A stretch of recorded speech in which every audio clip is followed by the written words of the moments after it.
है तो चक्रवाती तूफान दाना को लेकर अगर तैयारी की गई प्रशासन के द्वारा तो देखिए कितना असर कम हो गया उसका। चक्रवाती तूफान दाना के ओडिशा के तट से टकराने के बाद तेज हवाओं के साथ तेज बारिश हो तो रही है, क्योंकि उसका असर तो होता है। चक्रवात दाना के प्रभाव से भद्रक और धामरा में तेज हवाओं और बारिश के कारण कई जगह पेड़ भी उखड़ गए। तूफान के कारण एहतियाती उपायों के तहत बंद किए गए भुवनेश्वर के बीजू पटनायक अंतर्राष्ट्रीय हवाई अड्डे पर अब उड़ान का परिचालन फिर से शुरू हो गया। तो वहीं कोलकाता के नेताजी सुभाष चंद्र बोस अंतर्राष्ट्रीय हवाई अड्डे पर भी परिचालन शुरू हो गया। चक्रवाती तूफान दाना को लेकर सरकार ने युद्ध स्तर पर तैयारियां पहले से ही शुरू कर दी थी। तो भारी बारिश और बाढ़ जैसी किसी भी स्थिति से निपटने के लिए सरकार पूरी तरह तैयार थी।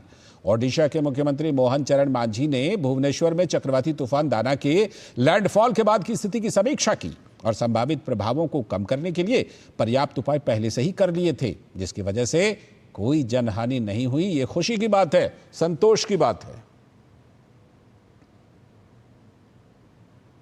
उर्मिलेश भट्ट हमारे संवाददाता, देखिए बिल्कुल ग्राउंड जीरो से जुड़े हैं।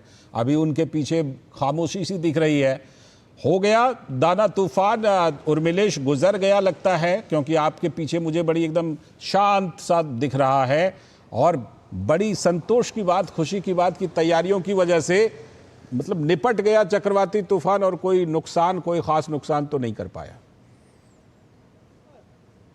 जी लालचंद जी, बिल्कुल जैसे कि आपने भी दर्शकों को बताया और कल से हम लगातार जो सरकार है उड़ीसा की सरकार, उसने जिस तरीके से यहाँ पर तैयारी की है वो निश्चित तौर से उनका पहले दिन से ये टारगेट था कि जीरो कैजुअल्टी हो और निश्चित तौर से उनकी तैयारियों की बदौलत ही ये है कि जो जीरो कैजुअल्टी यहाँ पर हुई है। देखिए रविवार को ही केंद्रीय गृह सचिव ने दोनों राज्यों के जो अधिकारी हैं, आला अधिकारी, उनसे बात की थी और कहा था कि केंद्र सरकार आपके लिए हर संभव जो है मदद के लिए तैयार है। ऐसे में जो है यहाँ पर जो उड़ीसा सरकार है उसने एनडीआरएफ की अधिक टुकड़ियां मांगी थी और साथ ही कहा था कि हमें हेलीकॉप्टर भी चाहिए।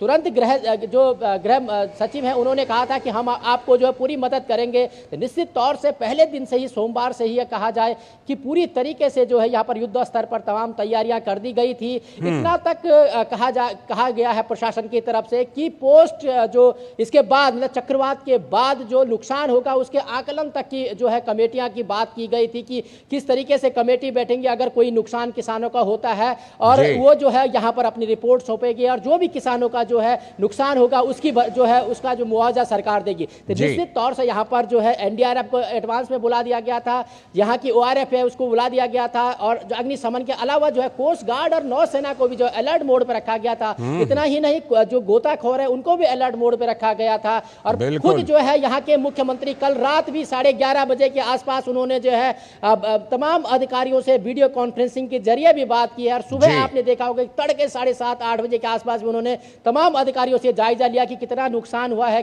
बिल्कुल, और उनकी ये मेहनत, उनकी ये कोशिश, प्रशासन की कोशिश रंग लाई है। प्रशासन की कोशिश रंग लाई है, तभी तो आपके पीछे अभी इतना शांत वातावरण देख रहा हूं। बहुत बहुत शुक्रिया उर्मिलेश, ग्राउंड जीरो से जुड़ने के लिए और वहां की सारी स्थिति को बताने के लिए। यही बात हम कह रहे थे, दिल्ली में दो सीएम है, एक खड़ाऊ सीएम, एक वर्चुअल सीएम। वहां मोहन चरण मांझी अकेले हैं। देखिए तैयारियों का असर। काश दिल्ली भी कुछ सीखे। फिलहाल आज के इस वक्त में इतना ही। पूरी टीम को दीजिए अनुमति, लेकिन डीडी न्यूज पर खबरों और कार्यक्रमों का सिलसिला लगातार जारी है। नमस्कार।